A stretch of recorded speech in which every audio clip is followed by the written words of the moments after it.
more farewells for Grand Chief.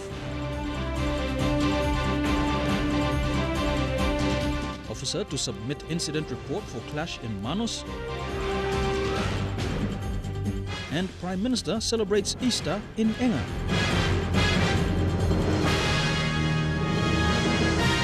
This is National MTV News with Meriba Tulo. Good evening. Thank you for joining us for Saturday's news. Over the next couple of days, different parts of Papua New Guinea will continue to host farewell events for the Grand Chief, Sir Michael Somare. Next Tuesday, he will be in Kavieng, where his contemporary and friend, Sir Julius Chan, will host a farewell. But last Thursday, it was Sir Michael's own province turn, and the Sipiks came out in true Sipik fashion. It was a hero's welcome that awaited Sir Michael as he descended the chartered flight that took him to Wewak last Thursday.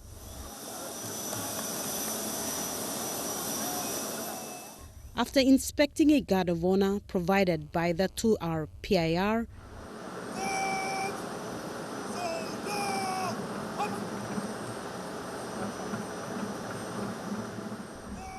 he left on a convoy headed for the stadium that is named after him.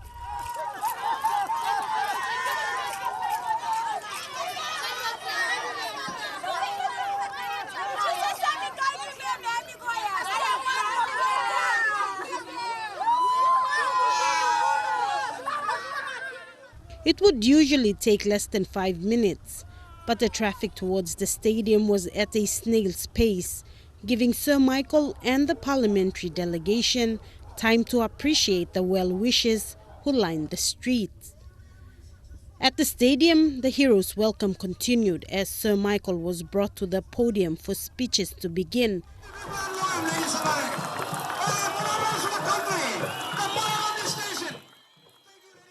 The formalities of the day were performed by school children.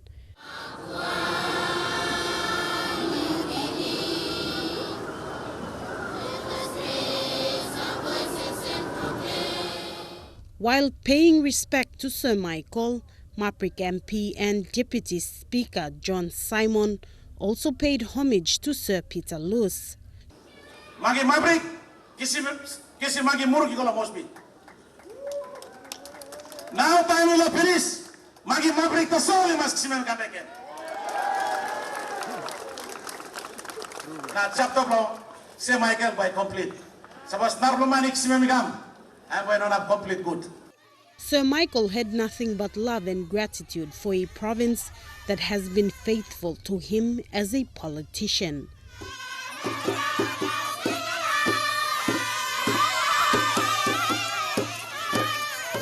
People take you na honor. Long family blom igorong. All get a man married or tumuna or bubu before. Only believe long me long only put me long parliament. Now this is a Rurub long mipla masigo long take you long all the man very long isipi long good la pasin you like keep me long time long parliament na when we come back na mista pan the yubla or sem member long ma pray talk finish and we come out to me long na place long parliament na see me come back long place na me come back long place now but we look give you long one long one time we bugi long stop long government yubla puti mista long or sem prime minister yubla long 1972 he come long 77 1977, he going up long 2011. Time only voting me over no conference again, and he come out. That's all. All money have talk. You will around him, yeah. You will around him. People will place in the talk around him. True. Me long desperate as all. Me talk big. Thank you. Now God bless him. You belong to them. Sarah Aupong, National MTV News. Commanding Officer of the PNG Defence Force Naval Base in Lombrum is expected to submit an incident report to Manus Provincial Police Commander David Yapu. The report will give a brief account of how an alleged assault at a soccer match yesterday escalated into widespread violence between members of the Defence Force and asylum seekers. The incident last night has caused soldiers to retaliate against the asylum seekers. This is just an ongoing issue that many of us are not surprised about. I think the actual crux of the problem was that the refugees actually assaulted son of a Defence Force officer, and it escalated from there. Gunshots were fired, and when local police intervened and tried to contain the situation, soldiers removed the police vehicle, forcing police to order a withdrawal. At least 15 employees were denied entry into the processing center during the incident. Manus PPC David Yapu says the matter has been left to OC Lombroom to handle. However, police will investigate those soldiers who fired gunshots. Australia has remained tight-lipped about recent incidents that have happened on Manus Island. The Australian government's attitude has prompted strong reactions from various circles. Meanwhile, Manus MP Ronnie Knight says he is not happy with the laid-back attitude to the social problems affecting Manus people. We don't know the backgrounds of these people. I'm not saying all asylum seekers are bad, but you have people that have been locked up for more than 4 years suddenly allowed freedom. Of course, you know, they will go for their freedoms and go for their appetites like anybody else will. The MP has also called on PNG and Australian political heads to address this. If Papua New Guinea and Australia have to look at the situation, obviously when this whole thing started, the UNHCR, who is responsible for refugees all over the world, were not invited to be part of the solution, the Pacific solution. Now, UNHCR has got its nose out of joint and does not want to take part in sorting out this issue. I'm asking the Australian government and the PNG government, you know, this is way out of your hands already. You should now go cap in hand to UNHCR, say properly an apology to them, admit your mistakes, and let UNHCR step in and take control of this before another thing happens again. Thakla Gunga, National, MTV News. The Manus Provincial Police Command has commenced Phase 1 of its security operations for the 2017 national election. The operation involves both police officers and members of the PNG Defence Force. Provincial Police Commander David Yapu said the command started awareness in Lorengau town and will continue into the outer islands. Manus is one of the smallest provincial commands in the country. However, it has a larger area of operation compared to the other New Guinea Islands provinces. The command has a little over 70 policemen and women. This will be the first election operation for many of these young. Basically, it's total of 120 manpower that will be engaged in the security operations for Manus. During the 4 phases of the election operations, the PNG Defence Force is expected to assist the command with manpower and civilians. The command is aiming to cover all 121 wards in the province, especially the outer islands. Wards in Manus province. Our concern is about the 2 outer islands at Awa Vuvulu and Nigohem, Elegy, which is further out from Manus. So during our provincial election steering committee, we have agreed to engage a Navy patrol boat to assist. Will be hosting the launch of the 2017 NGI security operations for the elections. Thakla Gunga, National, MTV News. Police in Port Moresby Downtown's police station today conducted a cleanup program. Community Policing Officer Frida Enk says today was a good time for officers to come together and reflect on the meaning of Easter. She says the station also needs a facelift in cleanliness. She adds, with the Easter fever at hand, the public and police must change their approach in embracing the law.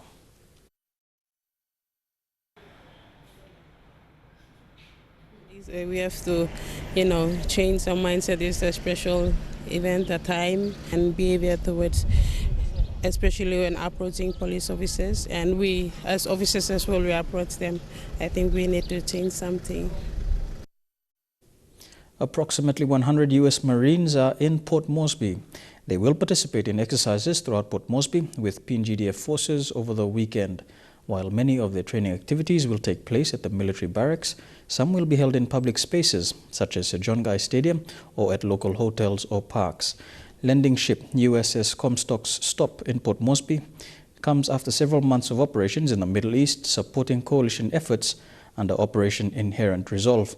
Comstock serves as a sea base for a number of Marine Corps missions, from combat operations to providing humanitarian assistance. Activities in the Asia-Pacific region are designed to enhance land and sea capability with regional partners such as Papua New Guinea and to serve as a ready response force for any type of contingency. The Marines will be in Port Moresby until Wednesday next week. Among stories after the break, the launch of the state-of-the-art agro farm in Enga. Stay tuned.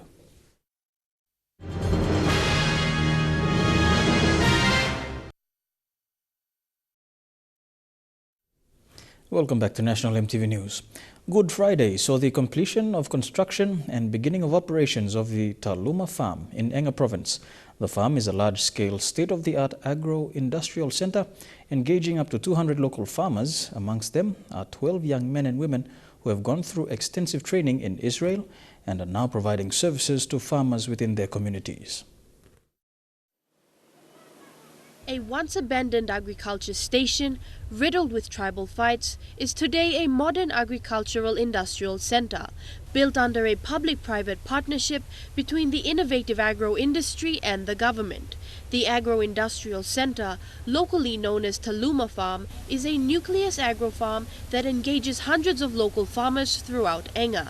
The farm aims to provide the nation with quality local fruits and vegetables whilst reducing imports. This is a project that's going to supply the Moresby markets with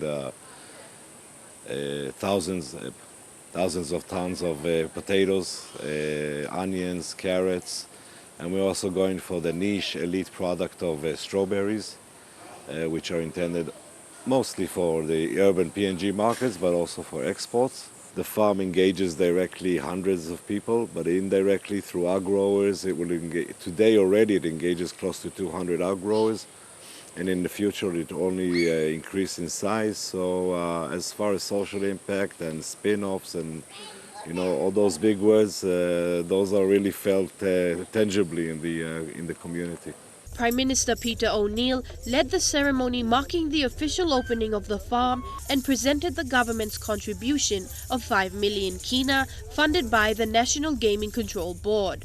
O'Neill congratulated Sir Peter Ipatas, the people of Sirunki and Innovative Agro Industries for delivering the Agro-Innovative Centre ahead of schedule despite the numerous challenges. Agriculture tasol na ground tasol bersabot imol family blo imi. Inogat one bla leader or one bla man bakam na lugat imol family blo imi. Ground na agriculture tasol. That's like my important project. So me appeal Lord Man Mary. Imi lusi mo kada something was some tribal fight na to cross go kam lo imi yet. Me focus lo krabim ground na krabim agriculture. So I can lugat in family blo imi na community blo imi. One time desla me mastru lo imi officially open desla. Thank you through la governor. You inviting you become now, you joining me yellow today. Thank you. I now officially open our Enga Industrial Agricultural Center. Michelle Bird, National EMTV News. Prime Minister Peter O'Neill celebrated Good Friday with the people of Enga, sitting down for an Easter church sermon. He was accompanied by several ministers and departmental heads. When invited to address the community, O'Neill pledged a sum of 500,000 kina to several high schools in the province. These include Sirunki Lutheran High School, Muritaka High School, Pilikambi Secondary School, Pogara Secondary School, and a youth group. Each will receive 100,000 kina, which will come from the National Gaming Control Board. In addition to this, O'Neill announced a 9 million kina power project, which will provide electricity for communities in between Sopas in the Wabeg district to Lagam Pogara district. Currently, these communities do not have electricity. Police in Leh are warning vehicle owners and drivers not to breach traffic offences at night. Leh Metropolitan Commander, Chief Superintendent Anthony Wagambi Jr. says police will not present infringement notices but arrest and charge offenders. Wagambi says police will not tolerate lawbreakers. Leh police have started impounding city route buses and are moving on to tracking down vehicles that are traveling around at night with no consideration to traffic laws. Random roadblocks is conducted at nights. This was made possible by New Guinea Electrical and FTC freighters who donated 10 portable blue lights with their stands and brand new batteries to go with it. We also would like to recommend that all the other business communities around Lake City please chip in, help out the police force so that we can keep our city a safer place, so that we can continue to do the business and strive the way that Morobe provinces strive. That is very encouraging for us in Lake Police to have the sort of support coming from the business community.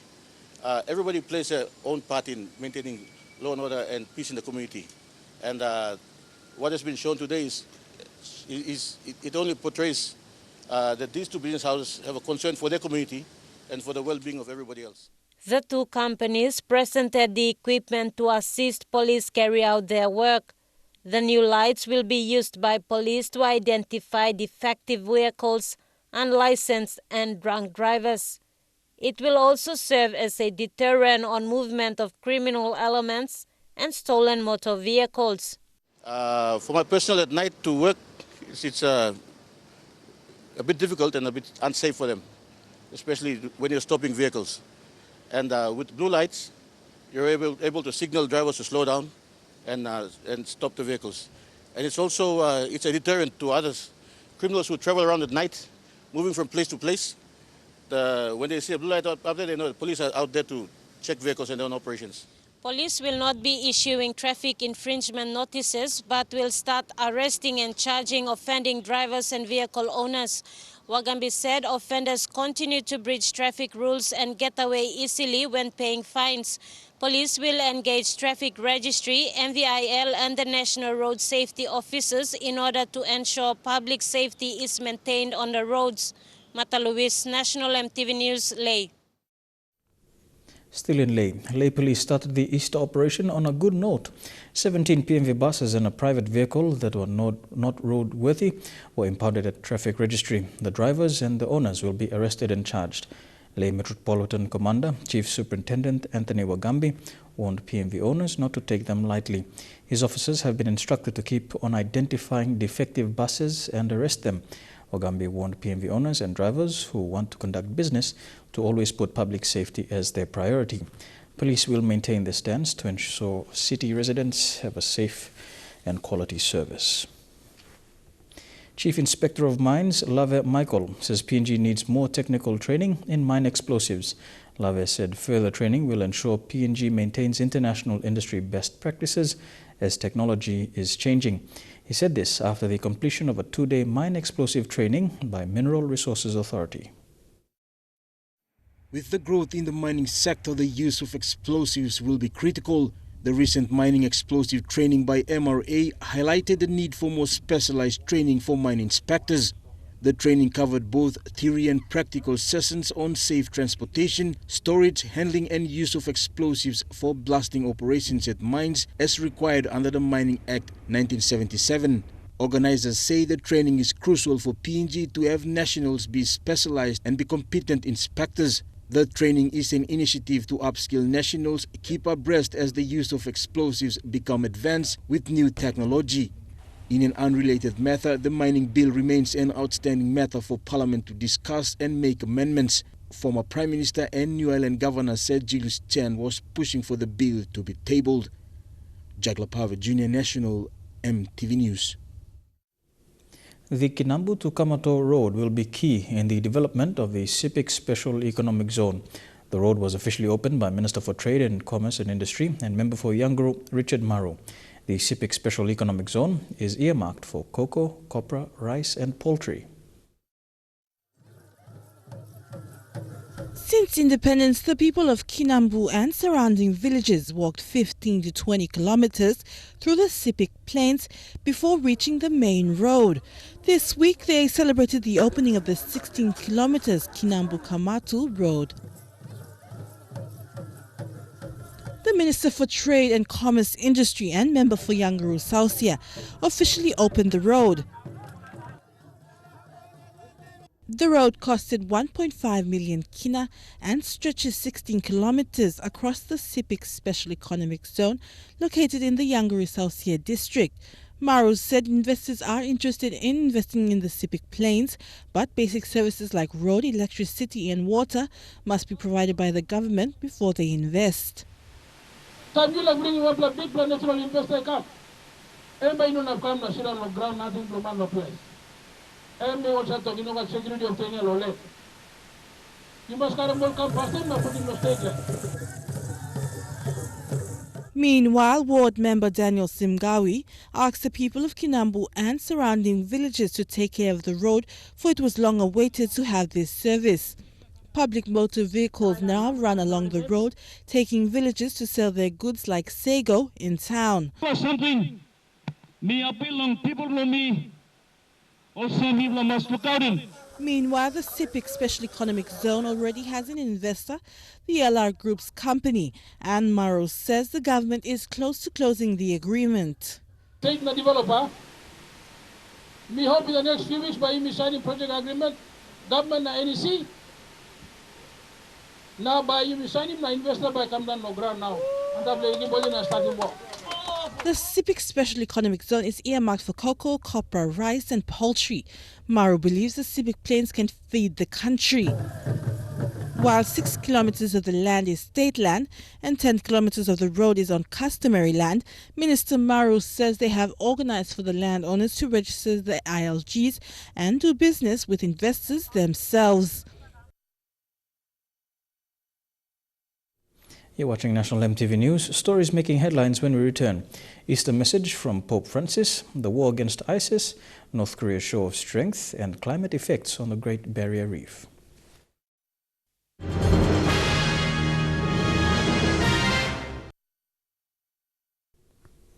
Welcome back to the news. Turning overseas now, during Good Friday commemorations in Rome, the Pope denounced the suffering of refugees and spoke out in support for victims of racism.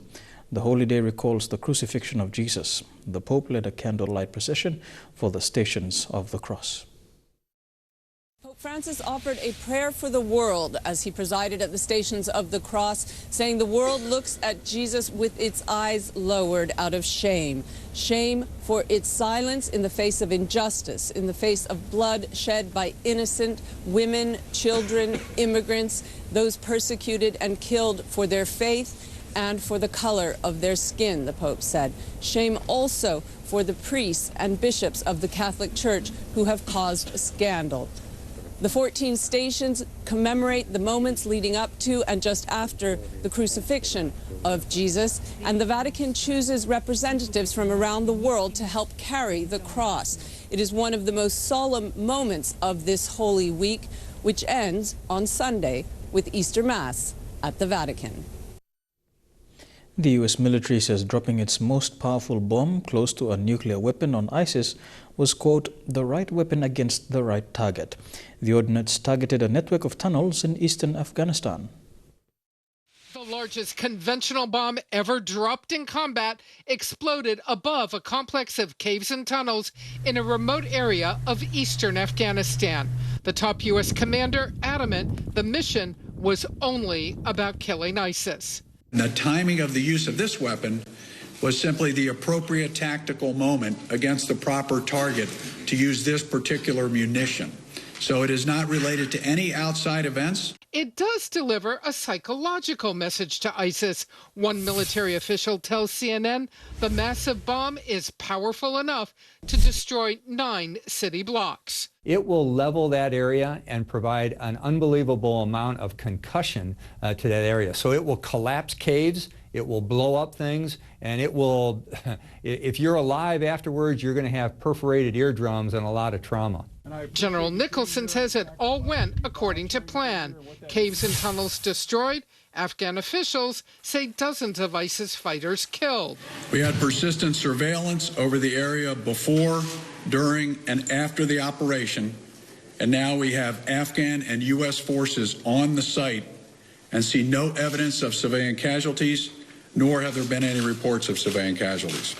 The bomb had been in Afghanistan since early January. Nicholson signed the final order authorizing the mission just 24 hours before the bomb dropped.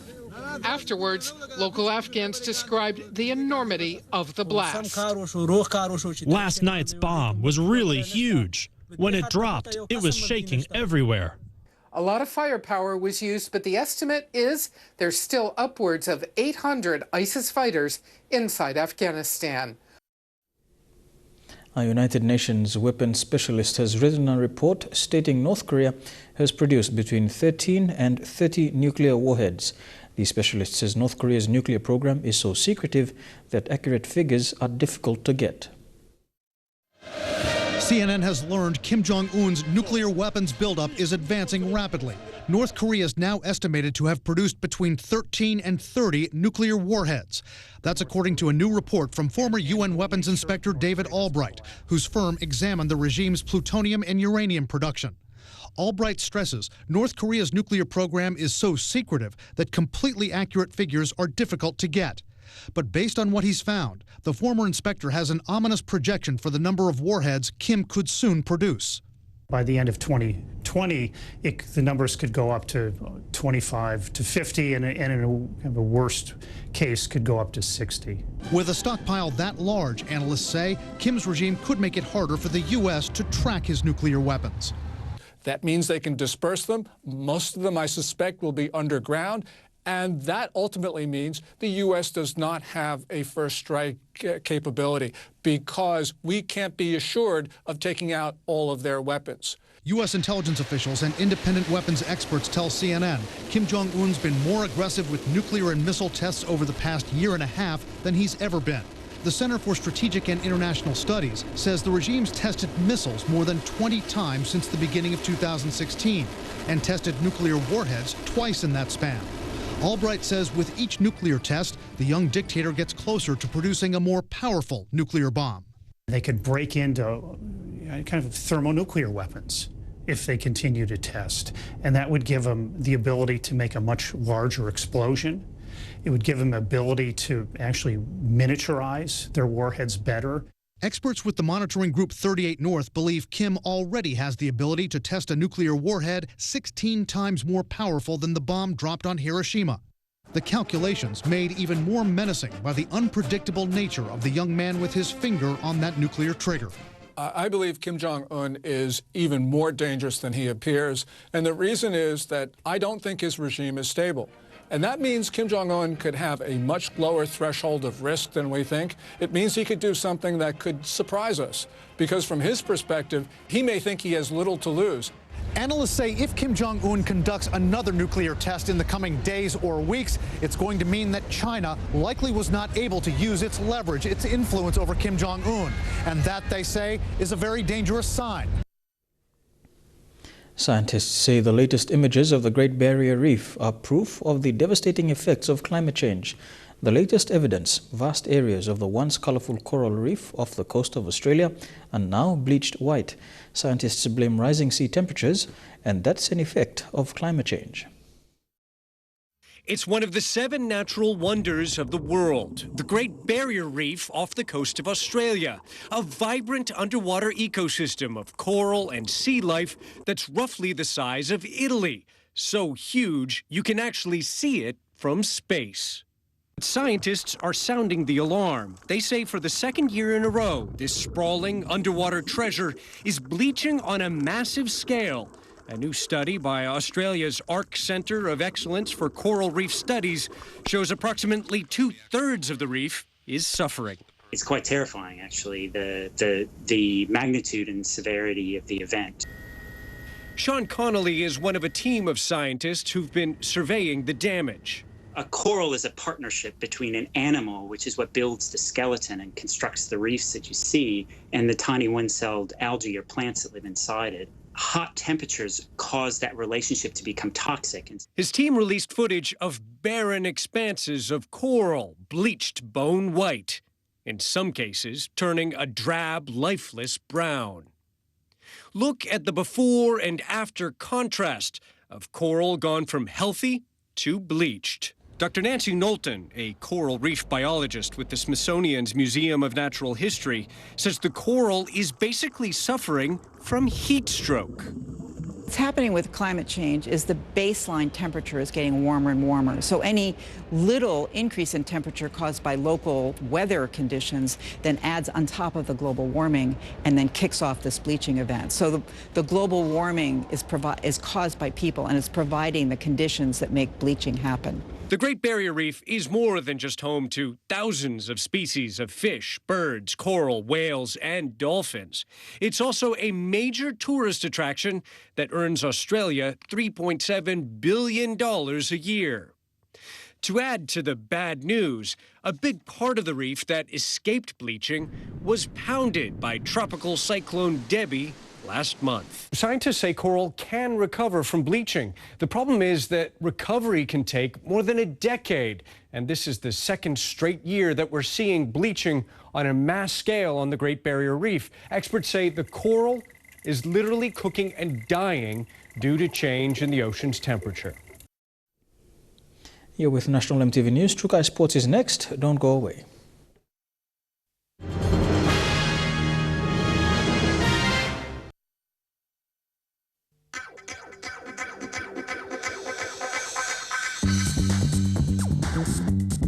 Trukai Sports.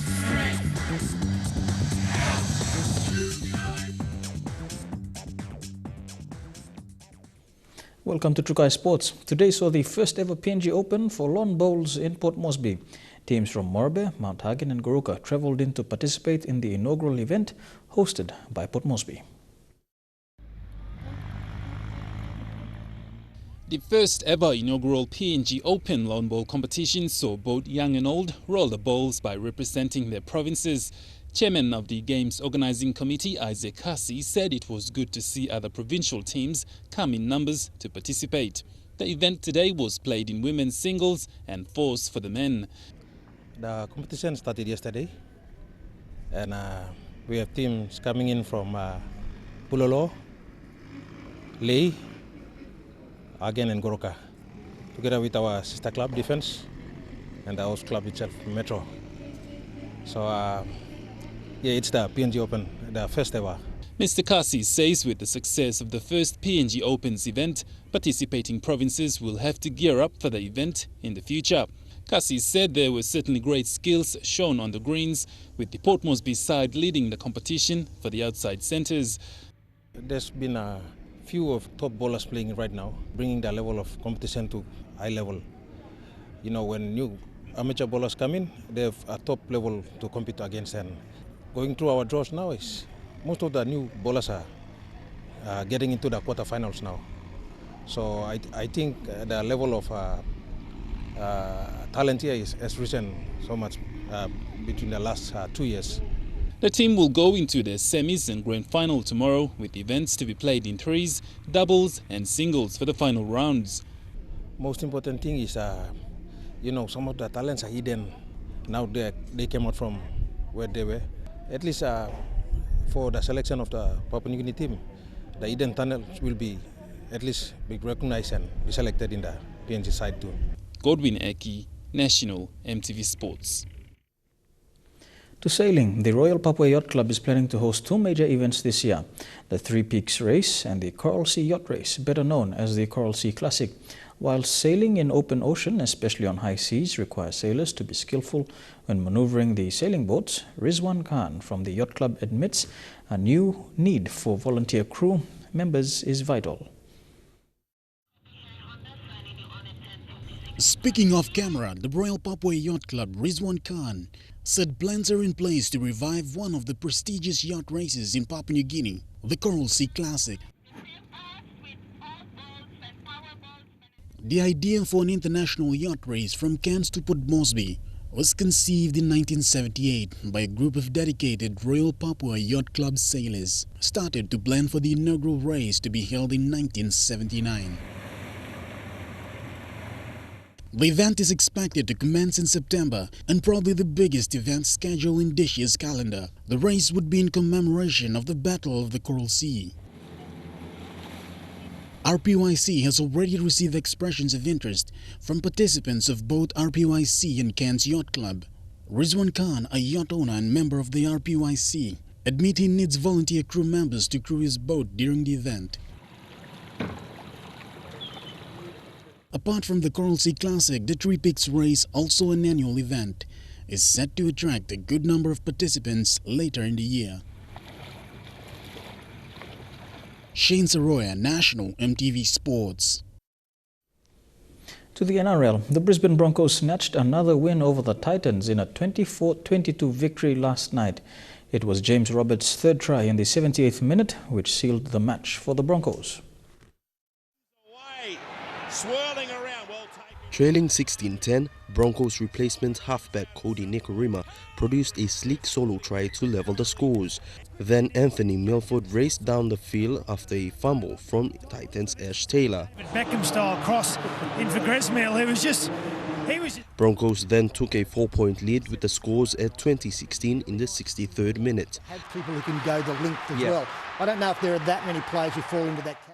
But the Titans would then reply with a try from Kane Elgey after a no-look grubber by Taylor. This would then see the Titans take a 2-point lead with 9 minutes left to play. The Broncos thought they had the match winner in the 74th minute through Tauta Umoga, but it was denied by the bunker. The Broncos had struggled in attack all night, but as Elgey looked to kick the ball long, Matt Gillett had one last effort to block the punt. The night was the kick in the first half, and he sprinted 60 metres. In other matches, the Bulldogs beat the Rabbitohs 24-9 at the ANZ Stadium. It does go dead in the company of Brett Morris. And the Knights lost to the Roosters 24-6. Still going, looking for support. Elijah Levette, National EMTV Sports. Trukai Sports continues after these messages with some updates on snooker and football.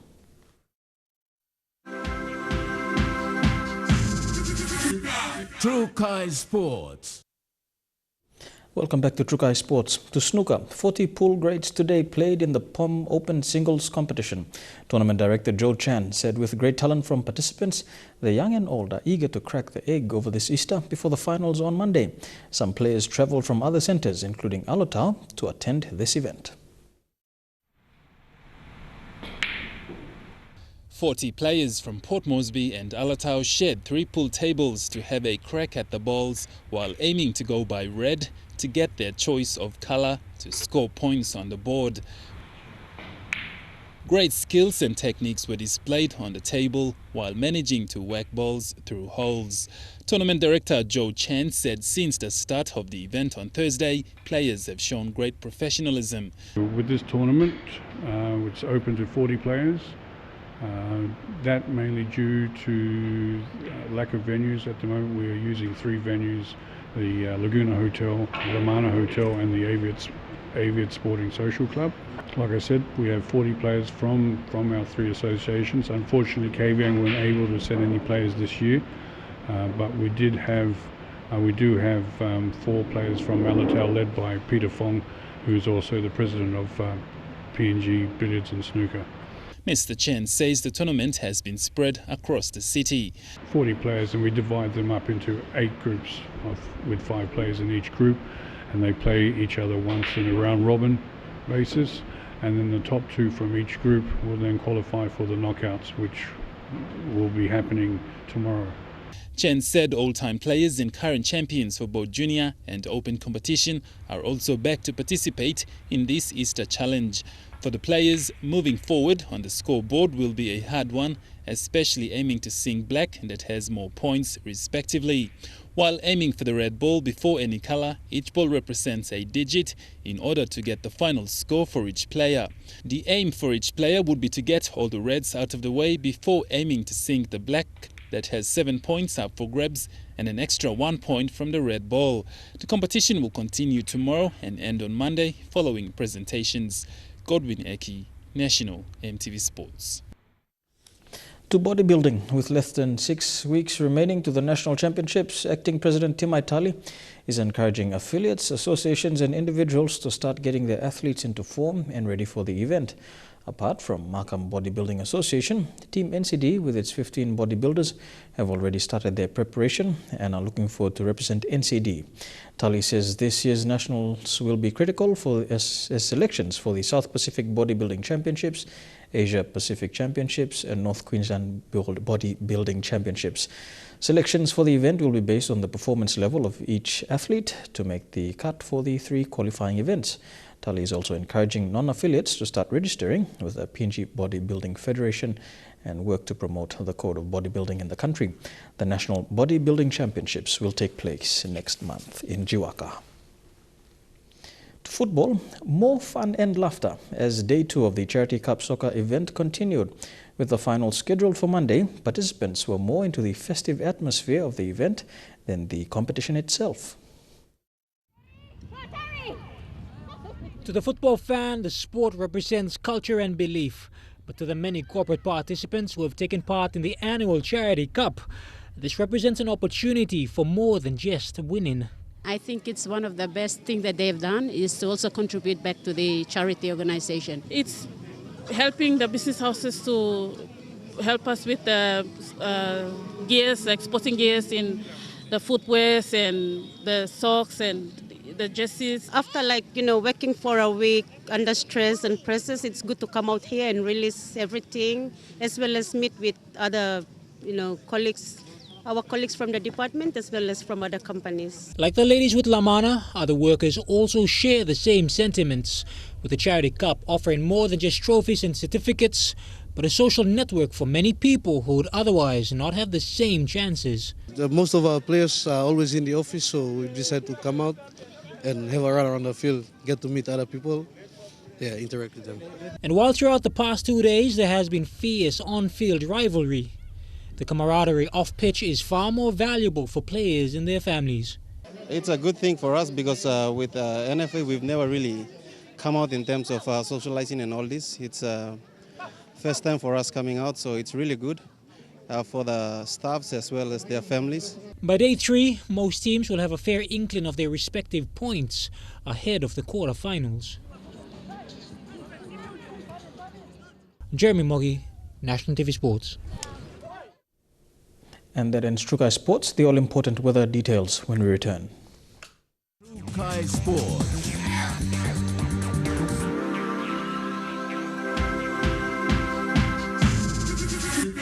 Trukai Sports. The weather details are proudly brought to you by Dulux Weather Shield. Worth doing with Dulux.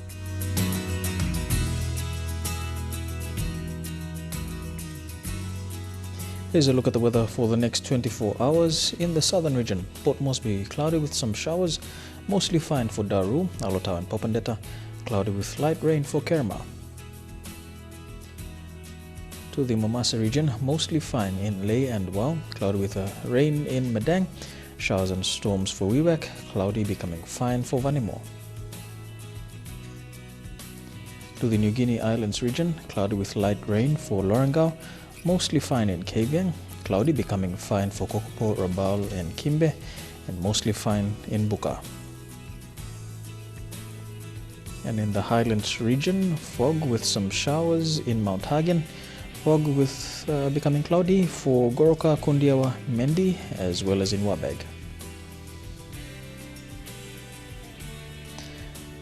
To the forecast for small ships for tonight and tomorrow, waters of southern PNG Indonesian border through Torres Strait, Daru, Kiwai Island to Kerma, Yule Island to Hood Point, Samurai Island with waters of eastern and western Milne Bay Islands, waters of Samurai Island to Cape Vogel, Finschhafen, waters of Finschhafen through Vitia Strait, Dampier Strait, including Siasi Island to Long Island, with waters of Madang, Bogia, Wewak, Aitape, Vanimo to the northern PNG Indonesian border, and with waters of Manus and its western group of islands, and waters of New Ireland to east and west New Britain and Bougainville, sea 0.5 to 1.3 meters.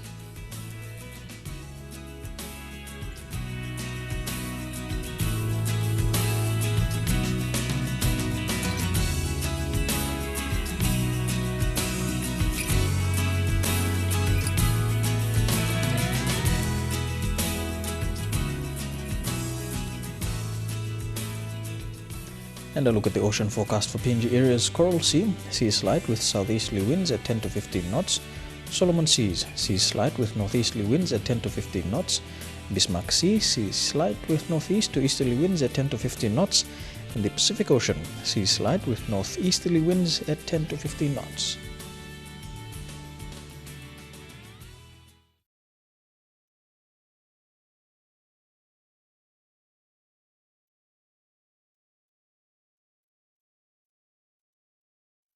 The weather details are proudly brought to you by Dulux Weather Shield. Worth doing with Dulux. Before we go, a recap of our top stories tonight. Somare's farewell continues. Commanding officers to submit incident report for clash in Manus, and Prime Minister celebrates Easter in Enga. And that has been the news, sports and weather for tonight, the 15th of April 2017. On behalf of the news team, pleasant viewing. Good night.